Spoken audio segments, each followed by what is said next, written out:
Okay, my name is Rick Thompson, and I am a representative of the Cornelia Crenshaw Human Rights Preservation Foundation. Hmm.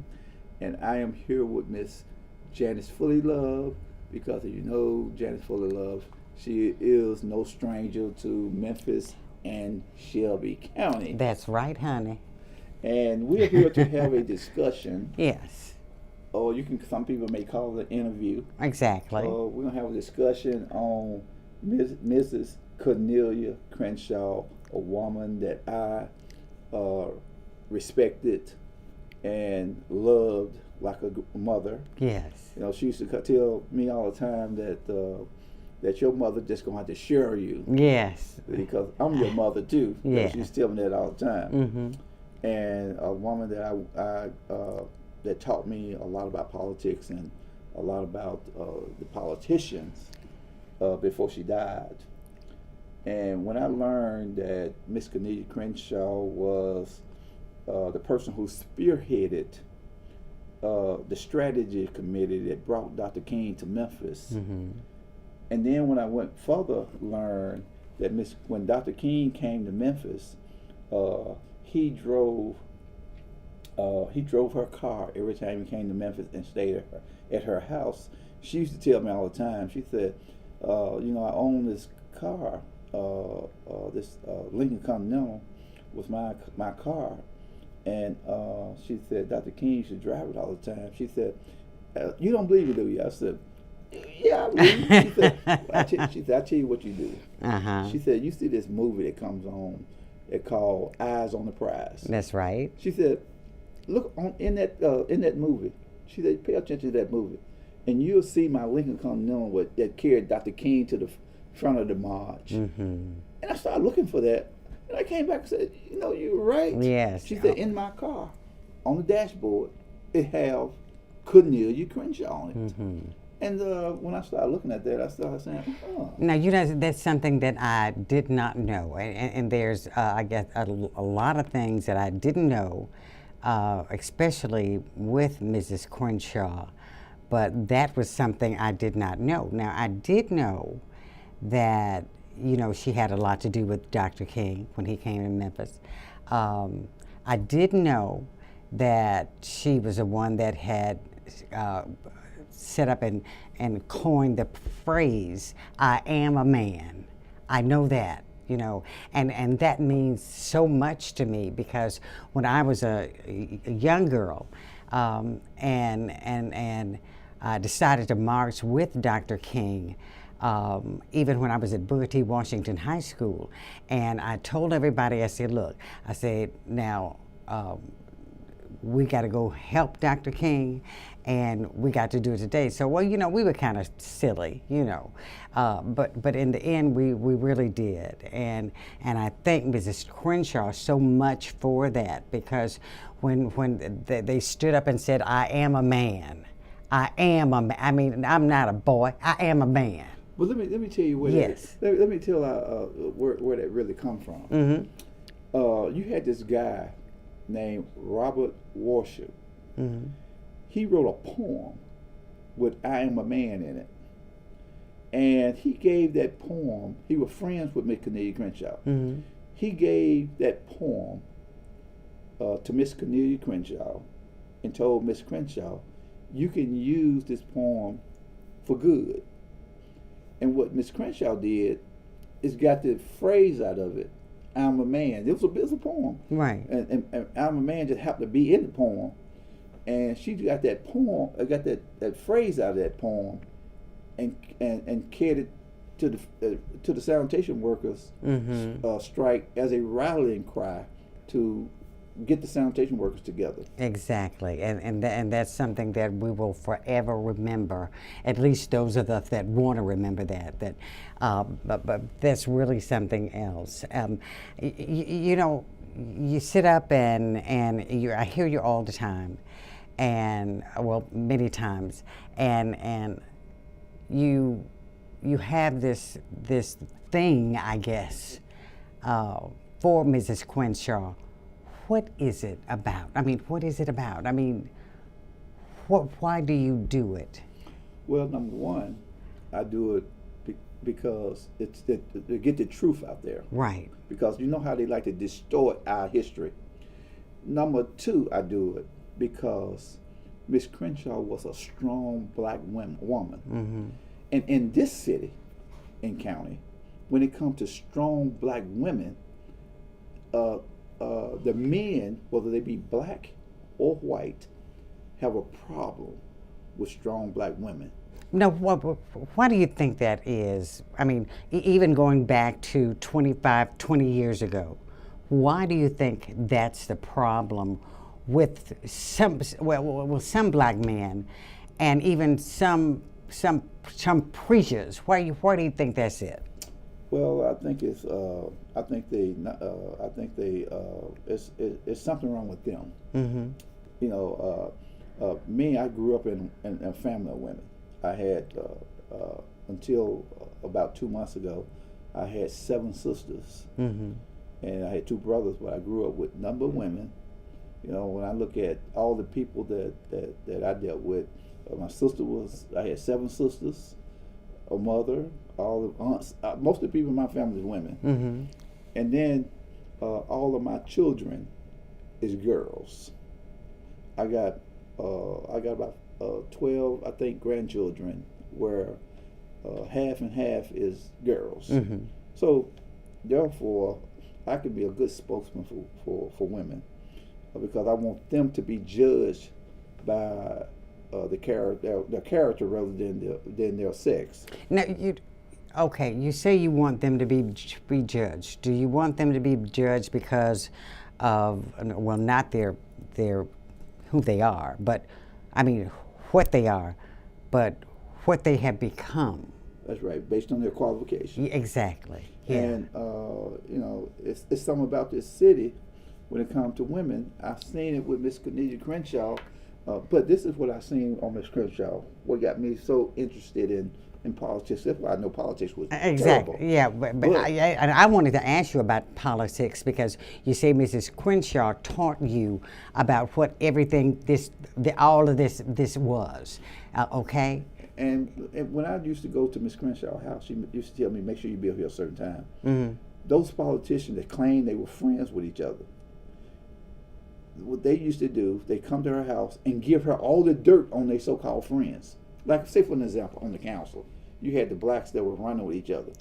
Well, yeah, they okay. they know she went on the radio and exposed everything that went on. Uh-huh. So what they did, they used to come to her house, give her all the dirt, and then she go on the news and expose these people, and then the politicians that gave it to her, they try to clear themselves out. I don't know why Miss Crenshaw would do something like that. Well, you gave her the information. Yeah. When I was saying that, I was saying, because I'm sitting in her house. Yeah. Why they giving it to her, and she telling them everything they did.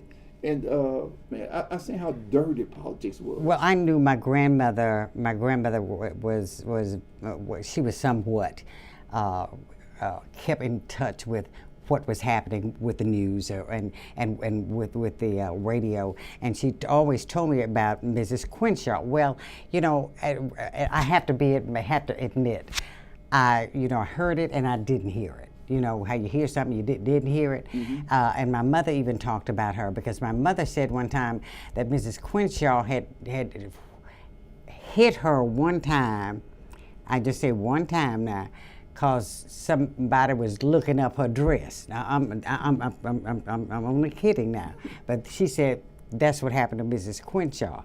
But to get back to it, you know, I never knew. I mean, I guess I knew, but I didn't know all the things that Mrs. Crenshaw had done, because even with the talk of the Memphis Light, Gas, and Water, you know, I heard it and I didn't hear it.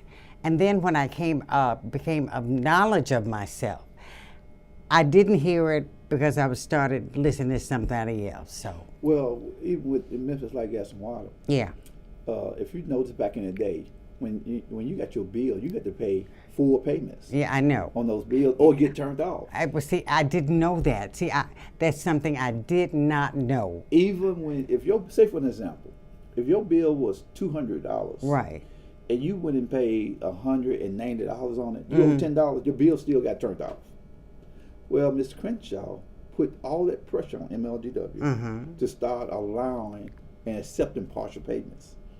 I mean, that's wonderful. if it had not been, I know it now, but that's wonderful that she had done that. Yeah. I mean, just think, Miss Crenshaw been dead 25 years, Yeah. and people are still benefiting from what she did. I know.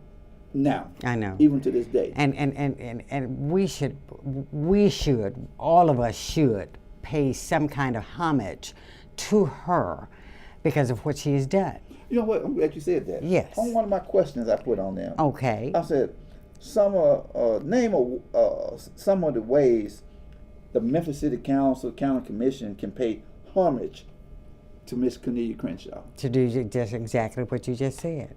They should. What do you think they should do? I think they should create something that is like her, a city. I mean, not a city, but a street like her, or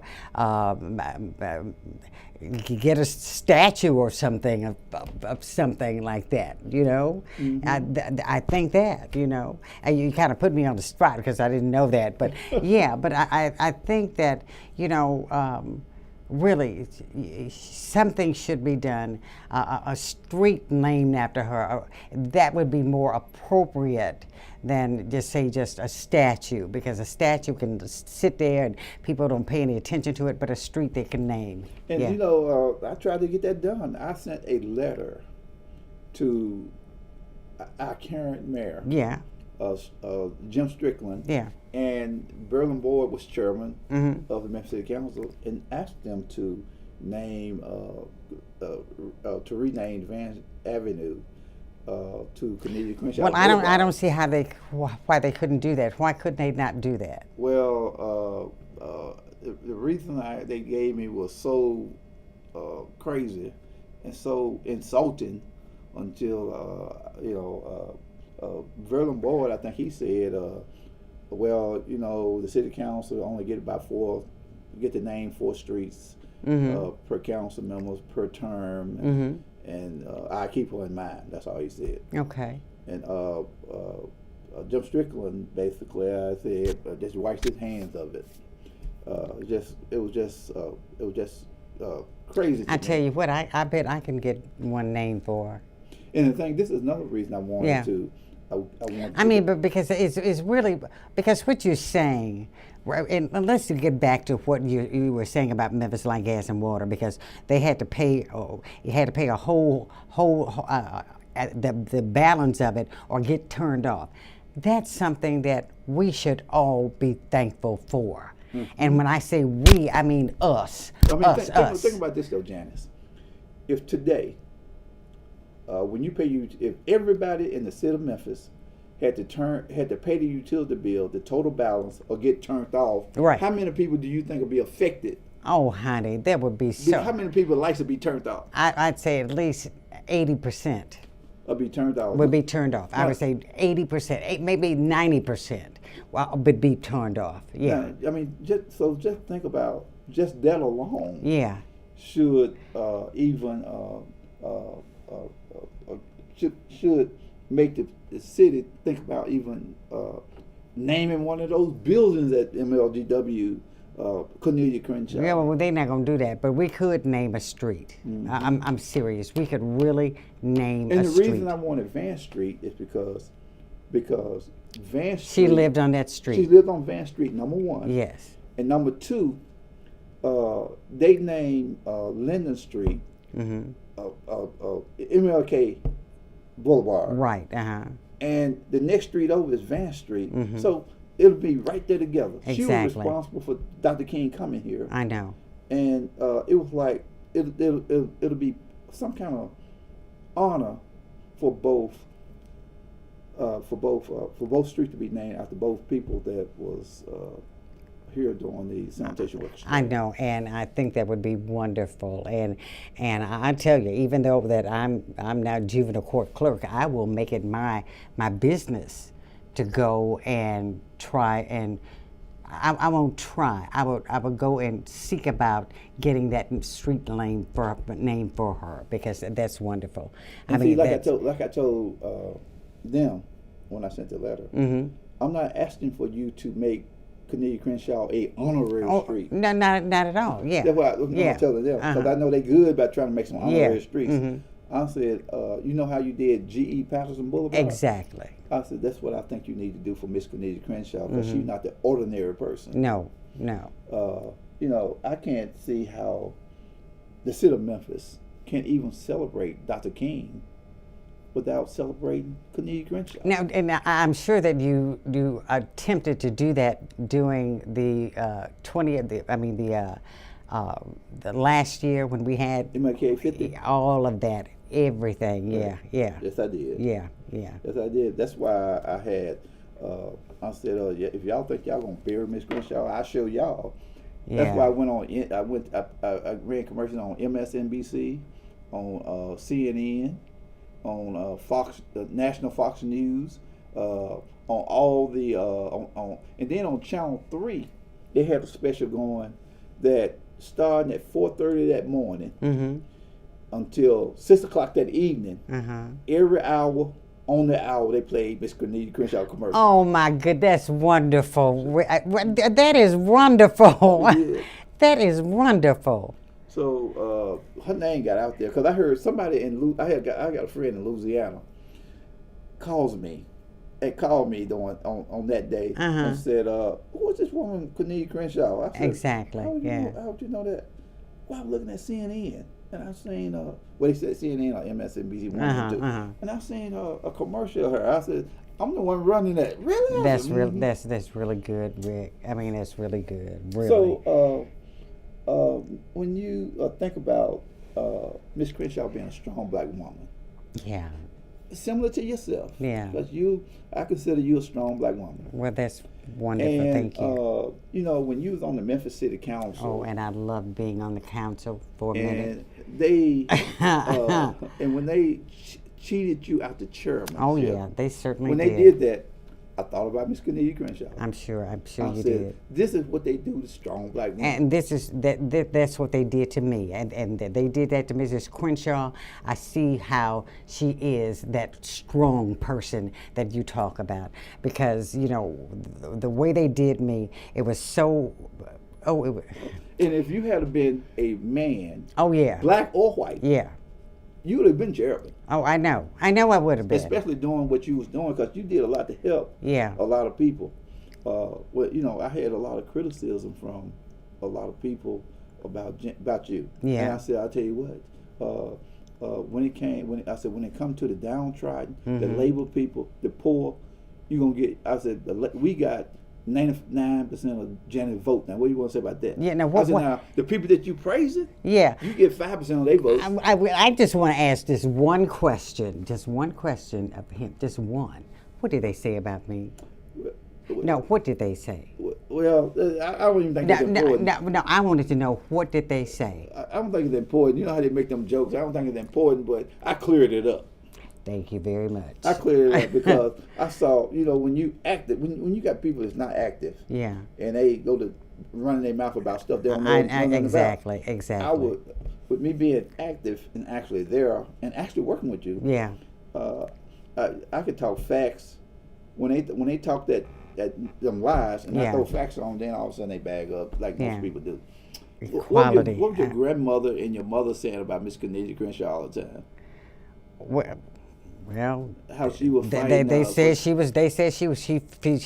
Well, they always said that she was.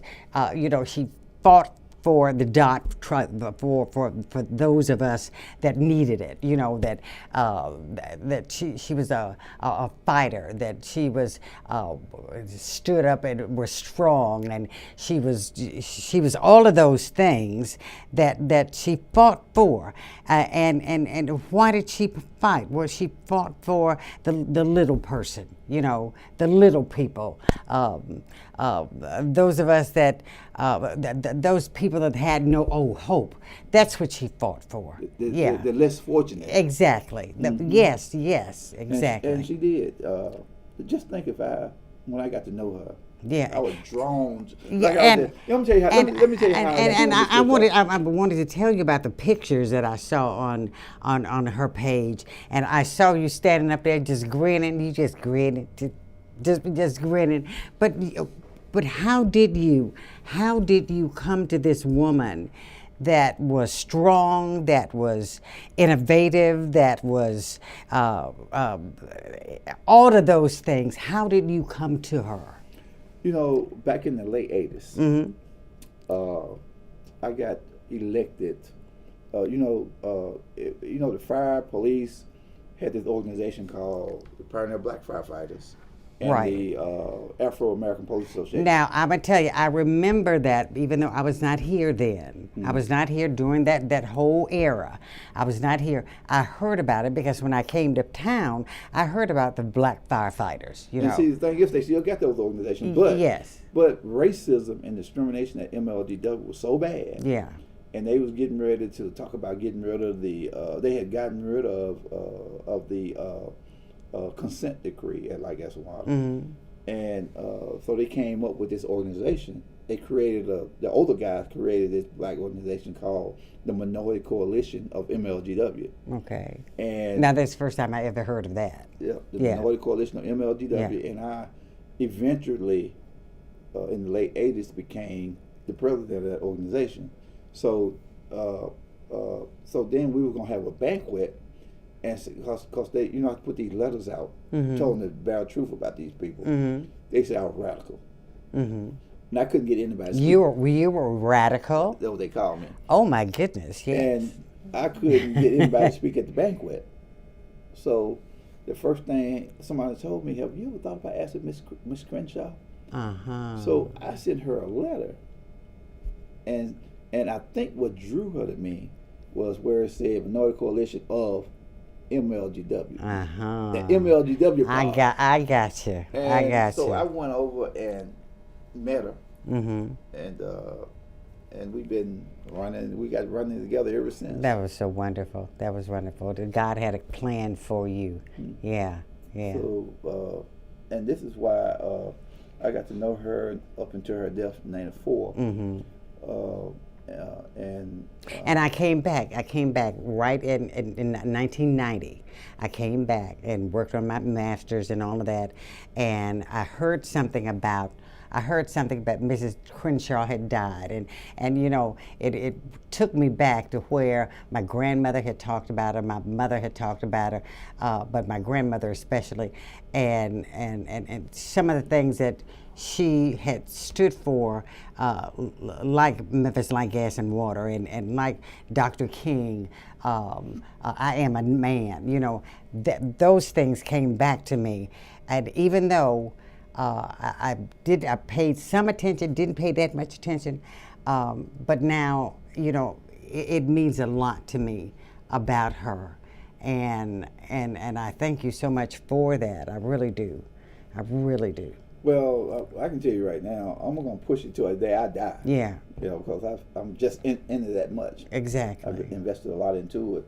But what I'm doing is bringing up young people to know about Miss Cornelia Crenshaw. And I think that's wonderful that young people should get to know her, because just like myself, even though I knew something about her, but I didn't know that much about her, I knew something, but to get them to know her, to get them to understand her, to understand her plight, all the things that she went through, even the tearing up of her house.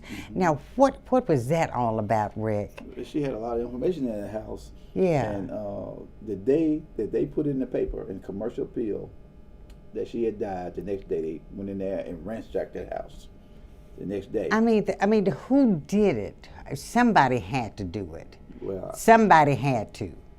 It had to be either one person, this other person, or another person, or some other person to do that. That's terrible. I'm gonna tell you something, Miss Crenshaw. What I got to know about Miss Crenshaw, she used to have 4 file cabinets in her house. Yeah. And they were full.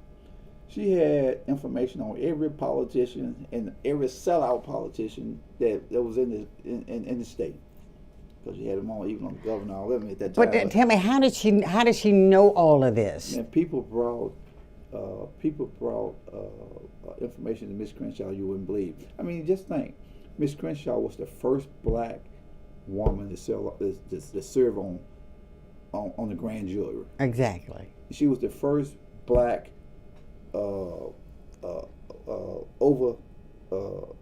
over the housing authority. Oh, yeah, okay. Black woman. I mean, Miss Crenshaw was a wealthy woman. Yeah. And and with her filing lawsuits on MLGW instead of Memphis, they pretty much reduced her to poverty. Yeah.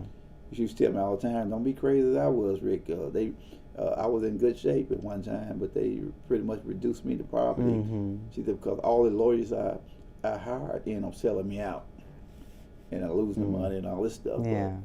But when it would be easy for the city to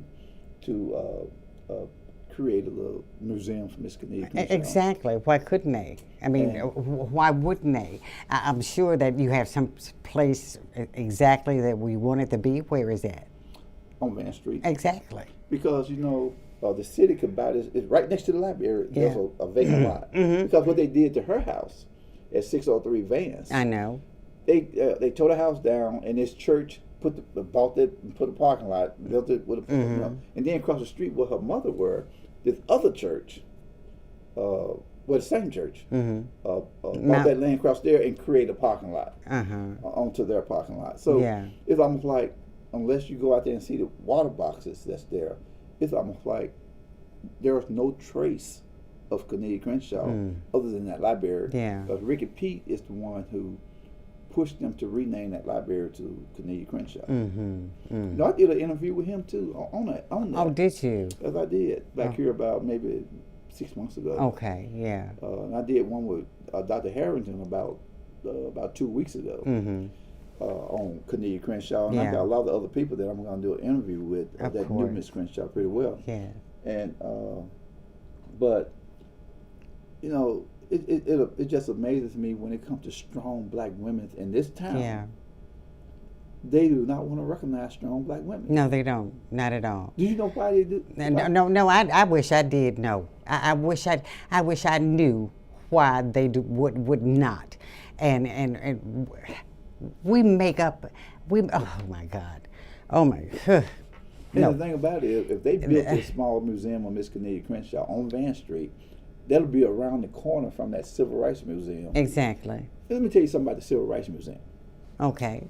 The reason why Miss Crenshaw hated, that ain't the reason why she hated the Civil Rights Museum. Oh, but she had nothing to do with the Civil Rights Museum. Right, okay. But do you know, because I was sitting there at her house, she called the Civil Rights Museum and told the Civil Rights Museum, she said, "Look here, my Lincoln Continental is over there at Hayes and Son Body Shop."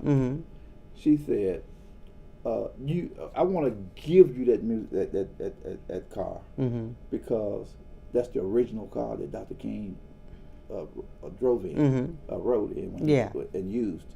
And since they hated her so bad, they told her no thanks. And they made people think that those cars were the right cars until I started talking about it. Now you look on their little website, they'll say, "Well, these not the original cars. Exactly. Dr. King never rode in these cars." They got a little line saying that now, but they could have had the original car. I know. But because of her reputation, they would not take that car. I wish I knew why people here in this spit city, those people that are supposedly upstanding, in the know, have everything going on, why they don't want black women or black men, for example. They'd take somebody like Burley and Boyd. They'd take him, because they get more out of him than he's giving them. Exactly. But let me tell you why I think they hate Miss Crenshaw too. Because one thing they look at Dr. King. If you notice, on April 4th, you hear very little about Dr. King. Exactly. It's almost like I know. It's almost like they don't. It's a black eye on the city. Even though we got a city holiday, they don't talk about it on the 4th because they don't want that black eye to show. Yeah. But when it comes to they don't want to talk about Miss Cornelia Crenshaw because she told me this right here one time. She said, "Let me tell you something, Rick."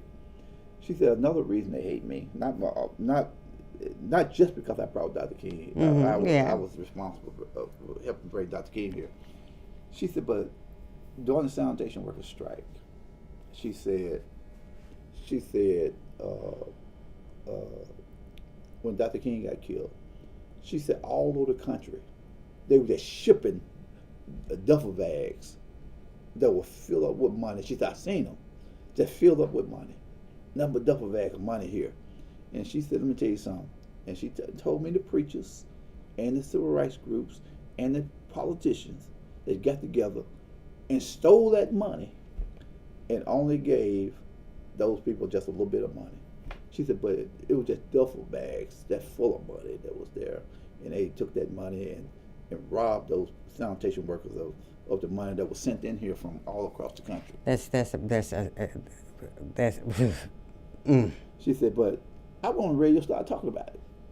She said, they hated me for that. She said, I started exposing them of what they was doing with that money. And all but if she was exposing them, who did she expose them to? All the people here in Memphis? On the radio. She was talking about it on the radio. Yeah. She said, I was talking about it on the radio because if you went to these people here in Memphis and I put it on the radio, they were going to cover it up. They're going to be a cover up because they was all in lockstep together. What you have you had what, 2 politicians in office? Yeah. Reverend Nettles and exactly. And the insurance man. What's his name? That insurance guy. If you had to call his name. What is his name? They were the 2 first black city council people. I can't think of his name. I can't think of it. Yeah. And even then, she said they were almost worse than them. She said they were worse than them. She said, so you couldn't go to them. I can't think of his name right now. But even if Mrs. Crenshaw were alive today, what do you think she would say about our government or our politicians or the people that were supposedly represent us? What would she say? She would say there is no leadership, or the leadership is poor leadership, in most of our city government. One thing I do see, you get better leadership out of if you're gonna get some leadership, you may get it more out of the females. More so, there is no male leadership. No, not one. Not one. I cannot name one. Not one. No. So she's unless there was Joe Brown. Now Joe Brown could be a leader. He talking about black politics. Yeah. Right. Yeah. I asked the same question to Willie Harrington. Oh, okay. And he said, I said, what do you think Miss Crenshaw would be saying? If you were here today, he said, I believe she'd be on that radio saying, let me point out these politicians because there is no leadership in politics, particularly in the black community at this particular time. There is none. Zero. She said, I believe she would be saying that. That's something else. My goodness. That's saying a lot. Yeah, that's saying a whole lot. You got because you got 65% black population. Yeah, you got all of the from Dr. King from the time he was dead and buried all up until now. No black leadership at all. So, none. That's what I think Miss Crenshaw would be talking about. I agree with Dr. Harrington on that. That's what she would be talking about this poor leadership, and she would be exposing a lot of these preachers. Yeah, the ones that getting out there that tell, and I'm not talking about all preachers. Oh no, because you got a lot of good preachers out there. Of course you do, but you got a lot of preachers out there that's tricking these people, telling them, don't worry about your riches down here. When you get to heaven, you're gonna walk the golden gates. But then they trying to get all their wealth right now and have a good time. Yeah. So those preachers. Yeah. Because I know a lot of good preachers that's out there doing a lot of good work. Yeah. But then you got a lot of them out there that's doing nothing but pimping their membership. I know that, yeah. But then again, you have to ask yourself, what about why can't these people sit up and look at themselves and ask themselves, why am I doing this? Why do I have to go to this? Why do I have to listen to that? Why can I not make a decision for myself on that? Well, I hold them responsible for that too. Yeah. But let me ask this question. If money was not an issue, Money was not an issue. if money was not an issue, Money was not. tell us how you would commemorate Dr. King. How would you commemorate Miss Cornelia Crenshaw? If money was not an issue, I would have a street name after her. I would have, if not that, I would have a nice statue of her. And even if not that, I'd have a museum named after her. That's what I would do. My last question. Mm-hmm. If she was here with us today, Miss Cornelia Crenshaw, what would you say to her? I'd bow my head down to her and tell her I thank her so much for what she has done. That's what I would do. I would bow your head. Down my head. I can't say that. Bow. I would. What? Bow my I would head. bow my head. That's what I'm saying. I would bow my head down to her, and I tell her that she's done so much to help Memphians here, even here, even not here in the city, but maybe even across the city. But what she has done, she named I am a man, and they stood up like a man. You know, she did that. And she got Memphis Light, Gas and Water not to cut people off with only a half of a payment or something. She did that. So she's done so much for the city that I have to bow my head down to her and tell her I thank her so much. I mean, she was the first black manager Yeah. of the Memphis Housing Authority. Yeah. And she was the first black woman to serve on the federal grand jury. And then she did all these other things to help the city. And they want to ignore her. I know. I couldn't even live with myself if I didn't get out there. Tell me this. When you interviewed Dr. Harrington, did he say what he would do for her? Did he say he would make a street named after her or a park or something? What did he say? He said if he was in the position, Mm-hmm. he said, I'm going to be in that position. Okay, yeah. He said when I become in that position to do something, I'm going to highlight her name so big until this city will never forget about Miss Cornelia Crenshaw. I hear you. That's wonderful. Said. That's wonderful. Yeah. He said, you asking them to name a street after her that costs nothing. He said they naming streets out of everybody. I know, everybody. And they don't want to name her. He said, I saw a street in Whitehaven named Janis. I said, Lord, what did it come up? Her name did Janis. You know, so anybody could have a street named after them. Anybody. But yes. When you get the likes of Mayor John Strickland and that do not understand the black community to begin with. No, I'm gonna tell you something that he said to me once. He said, Janis, I never believed that I would win this election. And I said, I don't know why you didn't.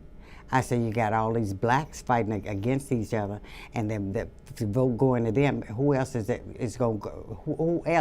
going to go for but you? I said, I don't see how you didn't. And he did. You know, and I think that's the same thing that he's going to bank on this time. Blacks going to be in there fighting against each other, and he's going to come out to the winner. Right. You know, they said, now this is just talk. They said on that election, they said Tammy Sawyer is Michael Hook's sister. I know. And they said Michael Jr.'s sister. Right, Michael Jr.'s sister. and Michael Jr. is getting all kind of $1 million contracts from the city, and there's no way that she wouldn't be in the race. There's no way she would get in that race unless they put her in the race to help Jim Strickland win, because they figured Jim Strickland would be so mad that his sister was in the race and he didn't get her out if it was going to hurt him, that Mike Hook wouldn't be getting those $1 million contracts. No, well, that's what. That's the talk on the street. Okay, I'm not. Even though that's my cousin, and I'm not familiar with any of his dealings, any of those. I can say that I believe that that's true. I believe that that's true. That's true. And I'm sorry about that, Michael, but I believe that all my heart, baby, all my heart. Yeah. And according to Dr. Harrington, he said, according to Dr. Harrington, he said that the votes that Tammy Sawyer going to get was probably going to be some of the votes that were going to go to Jim Strickland. Exactly. That's going to hurt Jim Strickland rather than him. Exactly. And I believe that too. I believe that. But just to talk about her for a minute, how in the world does she think that she's going to be a mayor and she has done nothing for the county? Got the job. Just got that job in the county, so she haven't done anything. I could see something. Maybe she ran for a term. Yeah, exactly. But you haven't done anything. Nothing in the county. So it looks like what everybody's saying, because I haven't talked to anybody yet. Yeah. That says they don't think they think everybody I talk to say, whether they white or black, the first thing they say is Jim Strickland got her in the race. Well, that Jim Strickland thinking that he cannot win unless he stacked the deck with a bunch of blacks in the race to split the votes. Jim, you are pitiful. You are really pitiful. I'm telling you that. I'm telling you from my heart, that's really pitiful. If he did that, that's really pitiful. Yeah, yeah. So, one thing I will say, if Miss Crenshaw was here today, she would be pointing that out. Oh, I'm sure she would be. I'm sure she would be. But I'm going to tell you what I'm going to do. Yeah. I'm going to, when the election get close. Yeah. When we get close to early voting, I'm going to do a mail out and tell everybody how I believe that Miss Crenshaw what she would say and who she would bag if she were living today. I'm going to mail out 100,000 flyers to different houses. 100,000? 100,000, letting them know how this is how Miss Crenshaw would vote if she was living today. Well, I'm saying this, and this is from my heart. I believe Dr. Harrington. I believe him being the good person that he is. I believe that he said God has something else for me to do with this election. I believe that in my heart. I believe it, and I'm going to vote for it. Yeah. Yep. Well, he need more than your vote. He needs your influence too. I know. Well, he got it. He got it, baby. Wherever I could be, I'll say it. Yeah, yeah, yeah. Well, anyway, Miss Fullilove, I do appreciate you. You never did ask me anything about what I'm doing with juvenile court or anything like that. Well, I'm going to bring you back for that. Okay, good. I'm going to bring you to our show for that. Okay, good. This right here is about Miss Cornelia Crenshaw. Okay, good. Well, I'm so glad to hear about Miss Crenshaw. I really am. I really, really am. And I hate that. And now I can dig deeper into learning about her background because I did not know that much about her except what I had heard. And now that I know something, I'll dig even deeper. I will. Yeah. Well, while you're doing that, I can tell you I'm going to keep her name out there. Yeah, and I wondered why. And, I kept wondering, I said, no, I wonder why is he going towards this and going towards that, and why is he digging so deep? And now I know. I know now. I can personally say that I loved Miss Crenshaw. Well, that's the wonderful. Yeah, that's wonderful, Rick. That really is. Yeah, yeah, yeah. Okay. I appreciate you coming. Well, thank you so much. And of course, I love you too. Well, thank you. Thank you so much. I appreciate it. All right. Okay.